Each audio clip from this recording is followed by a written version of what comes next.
3 easy steps to start your own online travel and tours business.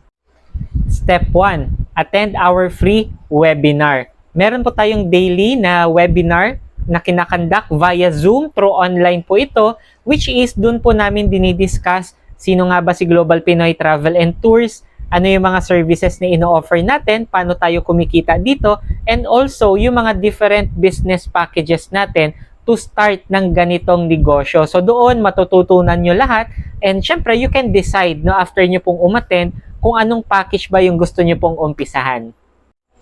Step 2, choose your desired package. So syempre pag-attend po natin ng webinar, nakapili ka na or meron kang nagustuhan po na business package, no? So marami po tayong options doon, from outlet to prestige to affiliate or yung starter kung gusto mo nasa bahay lang or home base mo lang siya ginagawa.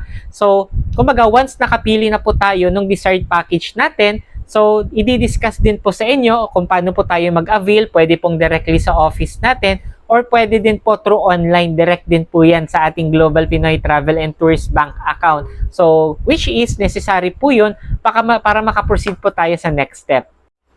Step number 3, attend our free training. So after po nating makapag-avail ng business package na napusuan natin, bago po kayo mag-start na syempre mag-market, mag-promote, and also mag-transact, mas maganda no, we will onboard you po sa ating free trainings na pino-provide. Available po yan face-to-face sa ating office or through online naman kung tayo po ay malalayo. No? So doon po dinidiscuss how do we operate the business, paano ba natin i-navigate yung ating system, paano tayo nagtatransact, paano tayo nagbo-book, saan natin kinukuha yung mga tour package na ino-offer natin, and also paano natin i-contact no, yung ating customer support if ever may mga problems yung ating transactions later on. Kaya yun lang guys, no, yung 3 steps natin na kakailanganin para makapag-umpisa po nung sarili nating travel and tours business. Kaya if ever you're interested, you can contact me directly dito sa mga contact details na ilalagay ko sa screen, and ako din po mismo personally yung magko-coach sa inyo dito sa ating negosyo. So once again, my name is Paul of Global Pinoy Travel and Tours. To God be all the glory. Looking forward po everyone. God bless.